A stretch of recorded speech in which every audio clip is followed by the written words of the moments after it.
and happiness reigns once again. Hello guys, welcome, or if you've already seen my channel before, welcome back. I am the Philadelphia Whovian, and for this video, yes, I'm continuing my ongoing endeavor to every now and again, oh, is my cat in the background bathing herself? My cat's in the background bathing herself, isn't she? I just can't top that. So, does that work? Okay, we'll try and do it that way. You're awesome. You really are awesome. It's just that I can't ever keep people focused on me when you're bathing. That's it. Okay, so let's just lay in that way.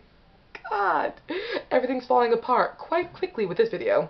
So again, hello guys, welcome. And for this video, yes, I'm continuing my ongoing endeavor to watch things I got recommendations of when it came to people on my channel. And a long time ago, like a really long time ago, I was recommended to see something called Doctor Who, The Scream of the Shalka. I believe I pronounced that correctly. And I didn't know anything about it, but I knew that when I looked online, saw it was a little expensive in certain places. Then eventually I found it for sale or at a relatively reasonable price, and I purchased it. Doctor Who, Scream of the Shalka. Yes, and I'll be honest guys, with this video, after watching this episode, the real name I wanted to give this video was Doctor Who, Scream of the Shalka, the blueprint to New Who. But I just could not fit that in the title. It's why I used the title that I just used. So Doctor Who, Scream of the Shalka, for those of you guys who have seen it, you know what it's about. But I'm going to give just a super brief description of it. This is where the Doctor lands in an English village in 2003. So I gotta stop leaning in this direction because you'll see my cat. Okay. Philadelphia Whovian, you gotta stay in one place this time. There we go. Oh God. Okay, focus. Alright, so Scream of the Shalka, the Doctor lands in an English village or English town in 2003. Oh my God, it's my cat's tail now. I give up, okay? There's a cat behind me. Let's keep focusing. Okay. And that gives you all the indication in the world of when this came out. This came out in 2003. And this in the classic Doctor Who style of, it's 6-parters and it's half an episode each and it's animated. The Doctor Who lands there. He's forced to land there because there is a problem there. There is a menacing creature known as the Shalka underground, terrorizing this whole area, and eventually, of course, it has global intentions. I'm not going to spoil any of the rest of the plot line for you, because I want people to go and see it, and if I tell you too much, you might not be inclined to go and see it when it comes to the actual plot line. So I really want people to go see it. But Doctor Who, or the Doctor, he inspects this problem and realizes there is a real problem here, so he agrees to stay and take on this case. There's that. And also, when it comes to the Shalka, yes, they are terrorizing this village or this town, but they have a much global, a much larger scheme afoot. When it comes to that classic I word that we all love, invasion. So again, not going to spoil the plot for you, because it's a darn good story. Guys, this is amazing. If you have not seen Scream of the Shalka, this is absolutely amazing. But I'm going to give you a little bit of the details about why it is amazing besides the incredibly good animation. But this is a story, I believe, written by Paul Cornell. And this is what he should be known for. This is incredible. This is, again, happened before New Who fully got started. Ever. New Who was still in the works. It was still being worked on, but it wasn't a thing for a couple more years. This precedes that by a great deal. And it stars, okay, as the Doctor, it stars the ever incredible, ever amazing, sexy Richard E. Grant. Yeah. I mean, the incredible, sexy Richard E. He's incredible as the Doctor. And also I believe it stars Sophie Okonedo, but I could be wrong. I want to say it's Sophie Okonedo, but I could be wrong. Correct me if I'm wrong, but if it is Sophie Okonedo, and she is who I think she is, because I didn't see the special features behind this, that's the Sophie Okonedo that I actually really like and I really enjoy. Because she has a very regional dialect, but she's always clear when she speaks, showing, hey, it's not about your region. It's about when you're acting, it's about enunciating. And she always does that. Very good at being a clear speaker, while at the same time having that good old classic regional accent. But Richard E. Grant, he is majestic sounding, as always, and he's absolutely wonderful. But we also have we have a lot of great voice actors on this, including the, of course, always wonderful Derek Jacobi, or Sir Derek Jacobi, however you pronounce his last name, tomato, tomato, as the Master. Yes, I'm not going to give you any more information about what this version of the Master really is. You see it for yourself. Okay, but the question is, when it comes to this, again, with Paul Cornell writing this, again, he's known in the Doctor Who world. You've heard of him, or you've at least seen his work or heard of his work. Paul Cornell, this was an amazing story. Paul, you did an incredible job. But here's why, with this story, Paul Cornell, what you wrote, what I said before about how this story is the blueprint of New Who, it really is. Because not only is it an incredibly good story, also where the Doctor does not even use his sonic screwdriver that much, another good element to it. Again, not only just the good direction, the director did a great job, the animators did a great job, clearly a lot of love went into this. But it really did set up the blueprint for New Who and what Russell T Davies would eventually go off and start doing when it came to series 1 through 4 of New Who. Okay, now, again, I'm not going to spoil the story for you at all, but when it comes to New Who, I was always amazed by things that happened in New Who when I first got into New Who. But that's the thing about knowledge. Oftentimes we all say knowledge is power, and it really is. But also sometimes ignorance is bliss. Because the more you know about something, sometimes the more the beautiful image that you enjoyed fades. And over time, the more I've gotten into Classic Who and learned about what happened in audio adventures sometimes, the more I begin to realize that a lot of what Russell T Davies did was not things he created, but rather he took from other writers and he put into himself and re-delivered it. And this is nothing new when it comes to any organization, when it comes to film. Everyone takes from other people, but oftentimes this is more so in reaction to the fandom, where oftentimes people with the Russell T Davies era, they're always saying, this is the best era of Doctor Who, it's the most creative, the ideas were the best, Russell T Davies had the best ideas ever.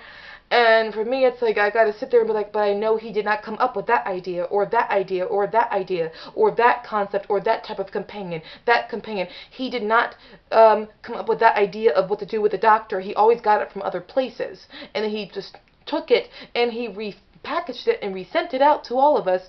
And because we don't know the history of the show, we didn't know he was giving us things we had seen all along, or we had seen before, or had happened before.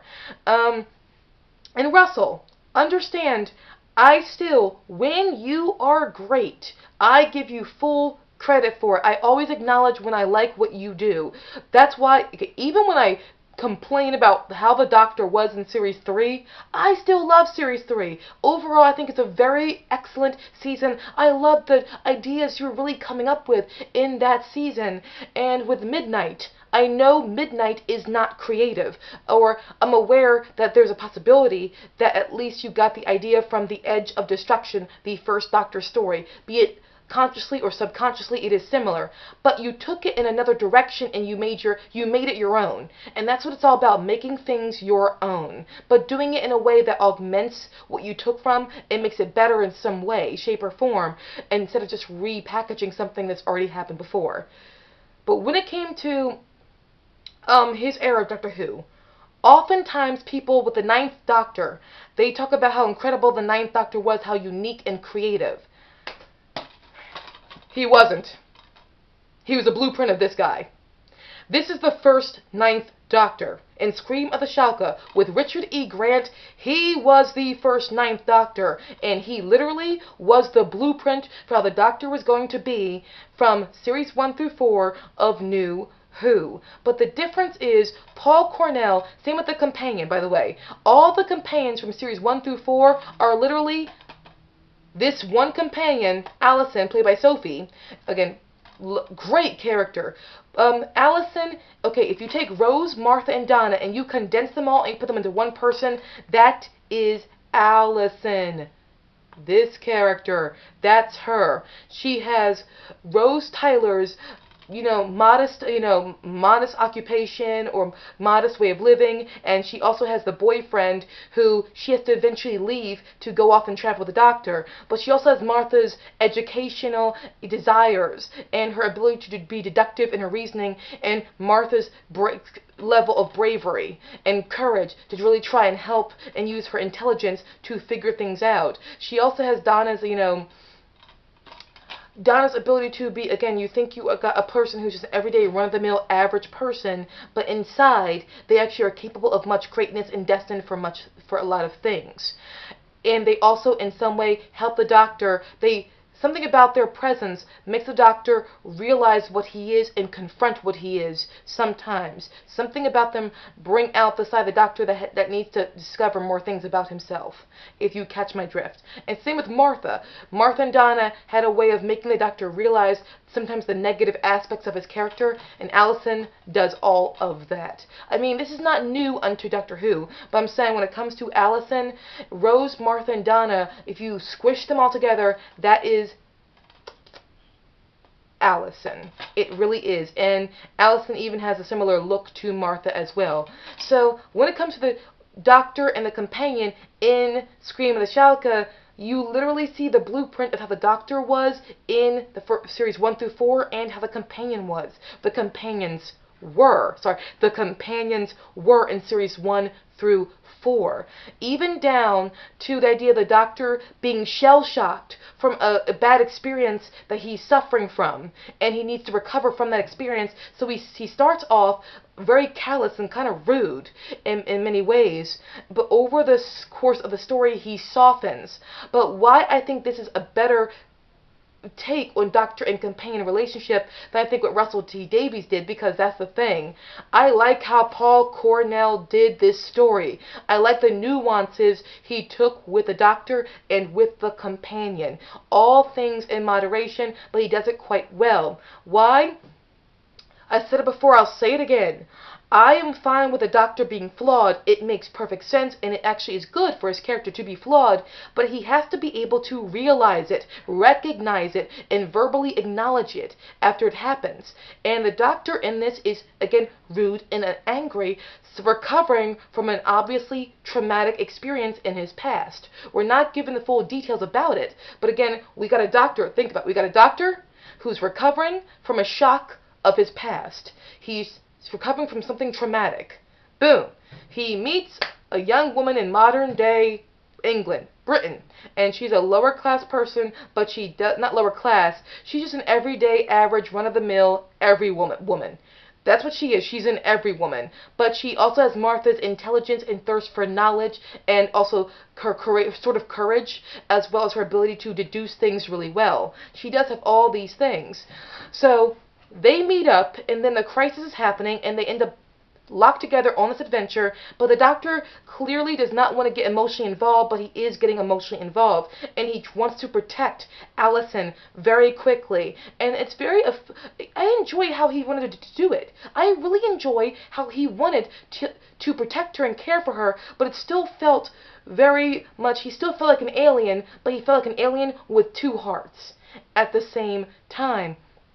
But also, with this, he meets up with Unit, and he criticizes Unit about how he hates the military, but then later on, the Unit head person he was contacting, he contacts him when he's in a dangerous situation, and it's obvious that the last person he can communicate with, but then he comes back, and he, of his own free will, apologizes to the Unit officer, to the captain, about how he was rude, how it was wrong of him to behave that way, and how he should have been friendlier. He felt bad of his own accord. He felt bad. That is character development. It's okay to have a flaw, but acknowledge the flaw, own up to your flaw so you can rise above your flaw. This Doctor, this version of the Ninth Doctor was very good at doing that. Yes, being a jerk, being cold, being a dick, for lack of terminology, but rising above it and recovering from it. And then, at the end, when Allison is talking to him about how, she's like, the second I try to understand you, it's like I can't. He said, I know, that's the thing about me. He's like, I preach about my hatred of the military, but then a lot of my friends are in the military, and I love them. I talk about the evils of killing, but then I do kill thousands. He's ironic that way. He acknowledges that he's ironic. He admits to that. Okay, the Doctor is a killer. He's going to be. Of course he wants to be, a pacifist. Of course he doesn't want to kill, but sometimes a good man or a good woman has to do what they have to do. And he is confronting that verbally. When you verbally confront maybe a double standard you might have or a contradiction to your own nature, you own this revelation. It does not own you. That's very good. That was wonderful. Then, with Allison, at the very end, we see her meet up with her boyfriend, and it's time for her. The Doctor shows up to say goodbye, but Allison wants to travel with him. But I like it so much better than the breakup between Mickey and Rose, because with Mickey and Rose, it was just Mickey's a coward, justify why Rose leaves, and Rose just leaves, and like when I say leaves, she leaves him coldly. Not this. Allison and her boyfriend, she breaks up with him, but she breaks up with him in nice, comfortable terms. Even though the boyfriend was not perfect, he sometimes can be a little bit like, oh, I'm too afraid to confront something, but he wasn't fully unlikable. He wasn't made cowardly to make the Doctor look great. He was just a human, an everyday average human, and it wasn't about, Allison having to fully reject him and just get the hell away from him. It's just, hey, I love you, you're great, but it's time for me to move on. I'm sorry, you're awesome though, have a nice life. That's all you gotta say. Dang it! To me, that's just more nuanced, and that's more, I can connect to Allison more as a companion and the Doctor more because they both went about things in the right way to me, in a way that I can enjoy and respect. But look at their personalities. Look at the whole blueprint of what I'm talking about. That is exactly how it was for the Doctor, or especially the Ninth Doctor and even the 10th Doctor. The whole blueprint of Richard E. Grant's Doctor, written by Paul Cornell, literally is similar to the whole structure of how things go in New Who from Series 1 through Series 4. And there's even a couple of things in the Moffat era that reminded me of this. Like with the Shalka creature coming out of her head, and it reminds me of Asylum of the Daleks with a things sticking out of people's heads as well. Clearly, a lot of New Who was inspired by Scream of the Shalka, but I admit I have not seen the special features, so maybe some people know more than I do about this, or they know something I do not. I am perfectly willing to be corrected in the comment section if you objectively know something and there is factual evidence behind what you are saying. But yes, I feel like this, it's like, just goes to show me the more I know, the less maybe I want to know, because the more I see about what happened before New Who began, it seems like the more I realize how much New Who, I respect Russell T Davies, I do. I respect him for bringing Doctor Who back, but I can't always give him credit for ideas he did not himself have, but other people had, and he came in and took the idea and reused it, but it wasn't always better than what he reused. I can take people reusing things as long as they build on it, they add to it, and they make it fully their own. But for me, I didn't think it added to what was already there. I think it just took what was there and then added to it, but not in a way that I thought was that great all the time. But again, I give Russell credit for what he was really into and what he did, but no, I'll never regard I'll never regard Russell higher than probably almost any other head writer of Doctor Who right now when it comes to him versus Moffat. I will always think there's good and bad to both their eras, and I can never rank one higher than the other most of the time. Alright, but I do like Moffat's Doctors better. I admit I do like Moffat's Doctors better. Alright, so yes, that is my talk of Scream of the Shalka. I recommend seeing it. Really, guys, I really think this was a blueprint for New Who, possibly. But let me know in the comment section what you thought. I absolutely loved it, and the person who recommended this to me was a Ninth Doctor fan. Yes, this was a hardcore Chris Eccleston Ninth Doctor fan who recommended this. Thank you. You are awesome. See, you're great. You're awesome. So thank you guys. You were wonderful just for listening. I recommend see Scream of the Shalka. See it. Thank you guys. You're awesome. Bye.